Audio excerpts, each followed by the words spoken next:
Hi everyone, welcome back to Crochet Rocks. Tracy here, and this is another of my Year of Granny Square tutorials, and this one is for this absolutely gorgeous moss stitch granny square. Now, a couple of things before we start. I do have a little project which I'm not really going to show you how to make. I'm just going to tell you because it's so simple, and I will do that at the end. Well, I'll do it throughout, I think. And the other is that sometimes with a small kind of little stitch like this, it can travel if you work one way, so you can get that twisting. Now, I don't think I get that so much. It's something to do with the way that I crochet. My granny squares don't seem to twist. But if you find that that happens to you, then it doesn't really matter with this if you change direction with every single row. So that, you know, you go one way, turn your work, go the other. Because if you look at the back, it really does look the same. It's very, very difficult to see which is the back and which is the front. It's only the fact that I sewed my end in there that I can tell that that's actually the back. But yeah, so if you do get twisting, then that is a way to stop it. But I don't find that I get the twisting. So with this, I've used, obviously, Icy on Picasso in the colour of rainbow colours. And I've also used black. And a lot of people find working in black a bit of a nightmare. And also, it is to show you a bit of a nightmare when you're working with it and doing a tutorial. So for this tutorial, I'm going to use the Picasso, and the accent colour will be this pink. And it is a lovely sort of size match, so nothing wrong there, then you'll be able to see. I'm using a 4.5mm crochet hook, and if you have one, a little stitch marker in the early rounds is a bit of a godsend. And that is because these stitches at the centre are so tiny, it's really a bit of a nightmare to try and figure out where you are. I don't find I need one, but if you do struggle to see where your stitches are, then a stitch marker is the answer. Once you get going, it becomes a lot simpler without it. So I will just show you the project that I made then. I made this little pouch which you can put credit cards or loyalty cards from the supermarket or anything like that in there, or my earbuds will go in there. And all I did was I sewed my square like this, just pulling the corners to the centre, and I went around these three corners, sewed them together just by whip stitch, and then I attached my black and I went around this part here. But when I got to this part, I did a little loop. So I did the loop on the previous round actually, but I just did a little loop there, so that would be a kind of a buttonhole. But be careful not to start your next round right in the corner. You want to kind of slip stitch at the beginning, otherwise you will get this kind of vibe. So I just wanted to show you, it does kind of, it's a little bulky, but it's not too much of a problem, but it does sort of show a little bulky bit at the side. So what you need to do is your first and last stitch need to be just slip stitches, and then all you've got to do is pop a button on. So as you can see, it's a very, very simple project, so I won't really show you how to do that. It's just a simple one, but this square will become part of the overall project. Bear with me, sorry about that, I needed to cough. So I'm going to start with a magic circle, magic ring, magic loop. I give up how many names it's got. But my version of this is extremely simple. You can start with a small chain, but I wanted that very, very tight centre. And it's ever so easy. I leave a nice long chain and just make a loop. Simple, make a loop.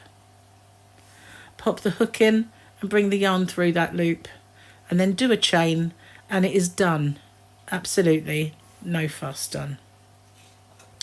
Okay, we're only using one stitch, and that is a UK double crochet, which is a single crochet in the US. That's all we're doing. So we're going to put our first one in, and we're going to chain one. Now the reason I'm doing just one here, and this is half a corner, because I want this to be seamless and I want to carry my yarn up that corner. So this one chain will be the start of our side. So now I'm going to do a corner, which is one stitch. Did I do a chain? Did I? I did. It just didn't look very much like I'd done a chain. But before we go, I just want to show you, I'm going to make that a little bit bigger, that chain. I'm going to put a stitch marker in this stitch right here, the first one that we did, because, as I said, these early rounds get confusing as to where your stitch is, and you'll see what I mean. Okay, so we're working over the tail as we do with every magic ring, magic circle, loop. And now we're going to make a full corner. So we're going to do one stitch, two chain, and one more. That's our corner. Okay, so a corner, we have two chain. We're going to chain one for the side, make another corner.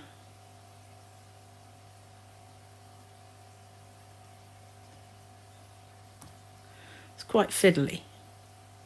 Okay, so we have half a corner, a full corner, a full corner, one chain. Now we're going to do a full corner.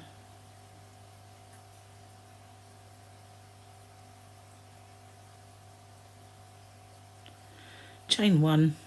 We're going to complete that corner. I'm going to make this a little tighter. There we are. So now I'm going to make the rest of this corner by making my stitch. I'm going to take my stitch marker out, and there's my stitch. What I'm going to do is I'm going to do a UK half treble. It's not I've really said I was only going to do one stitch, didn't I? But this is just my way of joining to make a nice gap. So I'm going to yarn over, and so I've got 3 on my hook. So yarn over, pull up a loop in that very first stitch. I'm not going to finish it with this yarn though. I'm going to pop that down, and I'm going to bring in my new yarn.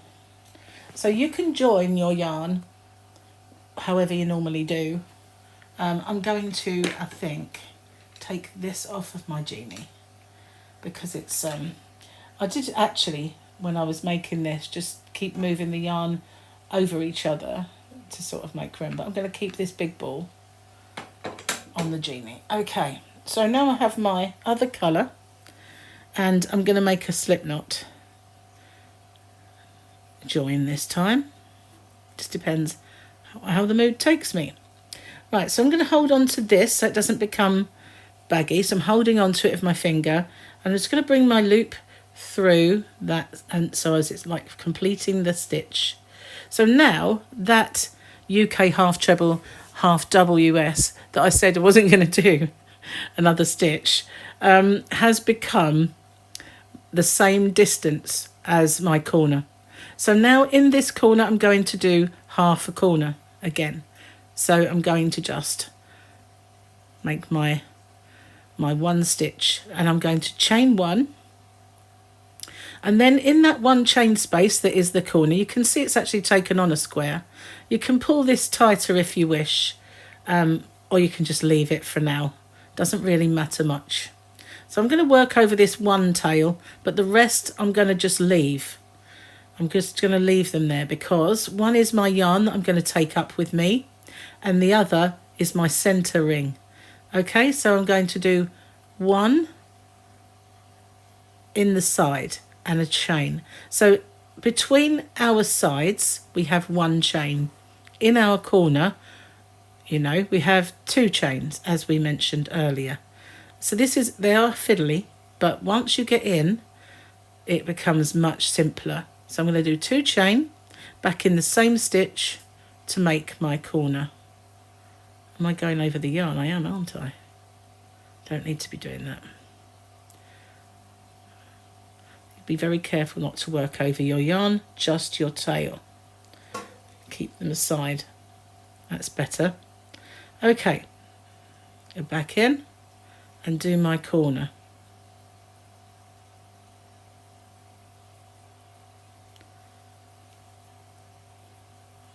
Now we've got our full corner. So we've got half a corner, we've got the side separated by one chain. Again, one chain, and we're going to go into that center, one chain space, and one chain. Now we're back at the corner, so we're going to do a full corner in there. And that's the last time I'll work over that yarn. And now you can see it's starting to take shape. In the chain space, we put one and one chain. In the corner, one stitch with two chain and another in the same space. One chain, one in the side, and one chain. Now we're going to complete this corner. And again, we're going to go into that first stitch with a UK half treble, half double US, and not complete it. Now, forget the tail, but we need to bring our yarn back in. Of course, again, if you want, you can still use that stitch marker until you don't need it anymore. So I'm just going to make sure that holding on to that yarn so it doesn't become baggy. I'm going to finish my corner with this yarn. And then I'm going to go back into that space and start my half corner. Okay, so now I'm not going to work over the yarn at all. I'm just going to push it aside over here so it doesn't get in the way. And I'm going to do one chain, and in these side pieces here, we're going to do one stitch and one chain. And now we have another one, because each time we go round, our sides will grow. And then in the corner,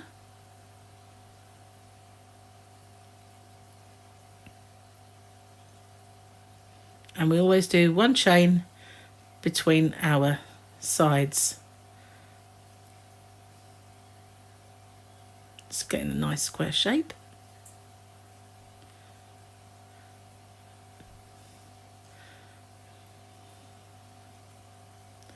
So as I said before, if you find that your work twists, then just change direction. Instead of going in the same direction each round, when you change yarn, change the direction. But I find that mine doesn't do that, and I've got a theory as to why. I think it's something to do with the way that I crochet. Okay, so that first stitch is always a little harder to get into. And pop that round there, and this tail is in the way, isn't it? So if you any point you want to just sort that tail out, you know, and get rid of it, that's can only benefit you. So I'm going to make sure, holding on to that tail, that doesn't get any baggier, and go straight back in and start my next round. So I'll show you why I think mine doesn't twist.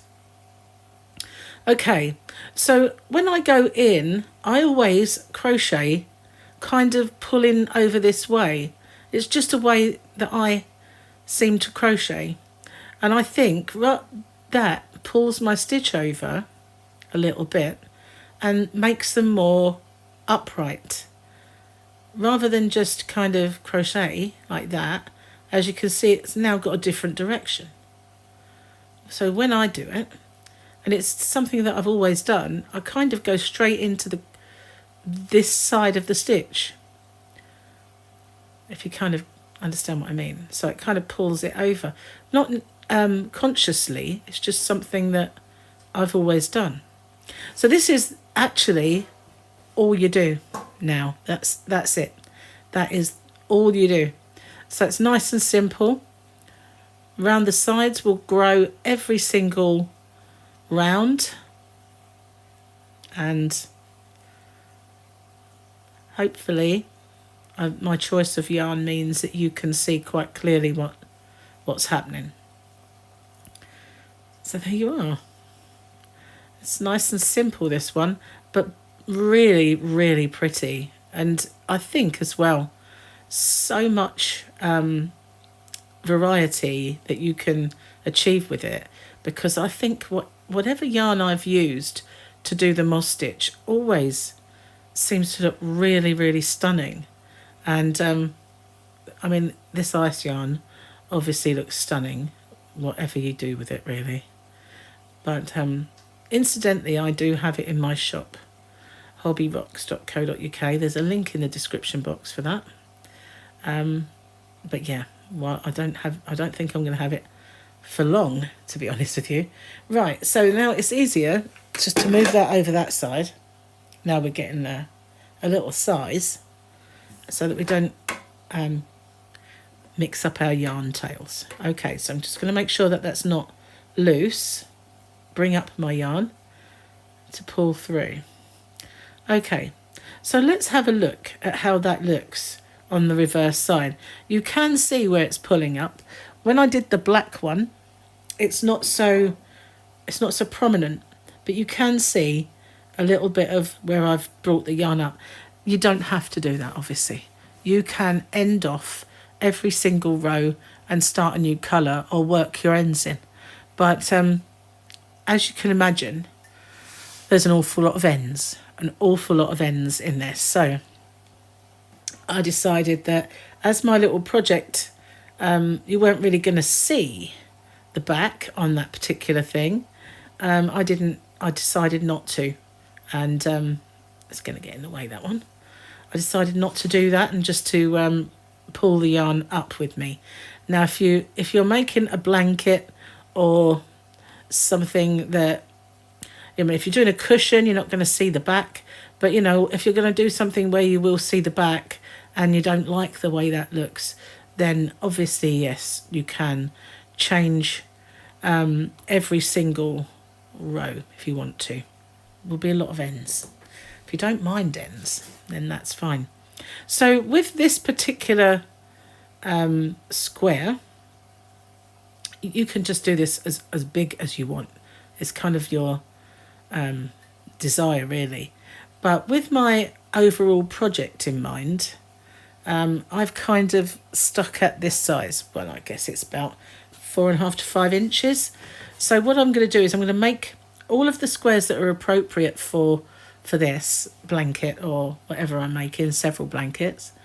I'm going to make them this size, and that will give me chance to border them in a way to kind of make them all incorporated into a colour scheme.